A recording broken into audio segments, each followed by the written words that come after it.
नमस्कार, मैं हूं माही सिंह और आप देख रहे हैं नेक्स्ट नाइन न्यूज। आज बात करने वाले हैं उत्तर प्रदेश की सियासत को लेकर। जिस तरीके से स्वामी प्रसाद मौर्य को बीते लोकसभा चुनाव में झटका लगा, क्या इस बार के उपचुनाव में उनको किसी भी पार्टी से टिकट मिलेगा या नहीं मिलेगा, इस पर बड़ा सवाल खड़ा है। क्योंकि कुशीनगर सीट पर 24,000 वोट मात्र स्वामी प्रसाद मौर्य को मिलते हैं। ऐसे में संघमित्रा मौर्य को भी भारतीय जनता पार्टी ने दरकिनार कर दिया था। बदायूं सीट से 2 बार की सांसद संघमित्रा मौर्य को इस बार अगर भारतीय जनता पार्टी कोई मौका नहीं देती है तो क्या वो किसी और पार्टी का रुख करेंगी? अगर करती हैं तो वो कौन सी पार्टी होगी? वहीं अगर देखा जाए, कुछ दिन पहले स्वामी प्रसाद मौर्य का जो रुझान देखने को मिला था वो मायावती यानी बीएसपी की तरफ जाते हुए दिखाई दिया। लेकिन मायावती को सीट को लेकर जिस तरीके से अनबन देखने को मिली, स्वामी प्रसाद मौर्य अकेले जाते हैं और कुशीनगर सीट पर नामांकन दाखिल कर देते हैं। अब ऐसे में बड़ा सवाल है कि उपचुनाव होने वाले हैं 10 सीटों पर। ऐसे में मायावती, चंद्रशेखर आजाद, अखिलेश यादव कौन है जो इन दोनों लोगों को, संघमित्रा मौर्य और स्वामी प्रसाद मौर्य को साथ सकते हैं? आज इन्हीं तमाम मुद्दों पर चर्चा करेंगे। हमारे साथ शालिनी मौजूद हैं। शालिनी, क्या लगता है कि बीते लोकसभा चुनाव में स्वामी प्रसाद मौर्य को झटका लगा, क्या इस बार वो अपनी पार्टी को साधने के लिए, अपनी पार्टी को आगे बढ़ाने के लिए मायावती का साथ ले सकते हैं या चंद्रशेखर आजाद रावण का?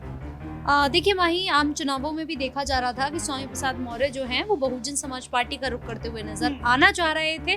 लेकिन देखा गया कि मायावती तो एकला चलो की रणनीति पर थी।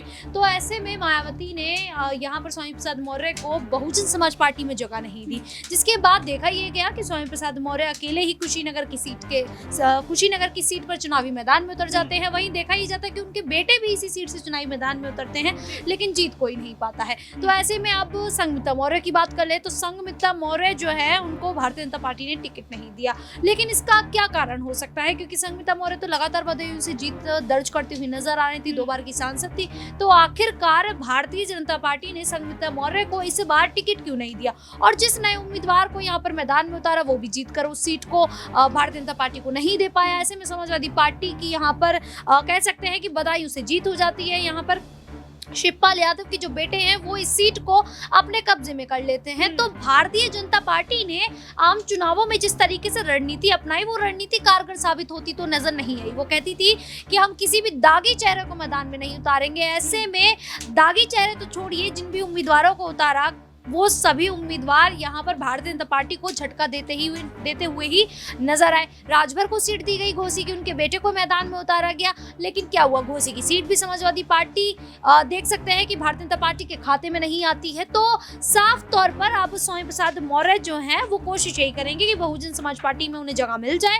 नहीं मिलती है तो यहाँ पर स्वामी प्रसाद मौर्य को अपने भविष्य की चिंता लगातार सता रही है। जी बिल्कुल। ऐसे में भारतीय जनता पार्टी ने इस बार सभी विवादित चेहरों को कहीं ना कहीं दरकिनार किया था, लेकिन संघमित्रा मौर्य को अब कोर्ट से बड़ी राहत मिली है। वहीं स्वामी प्रसाद मौर्य को भी हाई कोर्ट ने बीच में उनको समन भेजा था, उनको गिरफ्तारी और भगोड़ा भी साबित कर दिया गया था। लेकिन 2 दिन पहले हाई कोर्ट ने उनको बड़ी राहत दे दी है। उनको जो भी आरोप उनके ऊपर लगाए गए थे वो सारे आरोपों को खारिज कर दिया है हाई कोर्ट ने। अब देखना यही होगा कि आखिरकार अब संघमित्रा मौर्य और स्वामी प्रसाद मौर्य कौन सी पार्टी को साधने का प्रयास करेंगे। वो मायावती की पार्टी होगी या चंद्रशेखर आजाद रावण की? आपको क्या कुछ लगता है? आप हमें कमेंट बॉक्स में जरूर बताइएगा। फिलहाल के लिए बस इतना ही। देश और दुनिया की तमाम खबरों के लिए हमारे साथ बने रहिएगा नेक्स्ट नाइन न्यूज पर।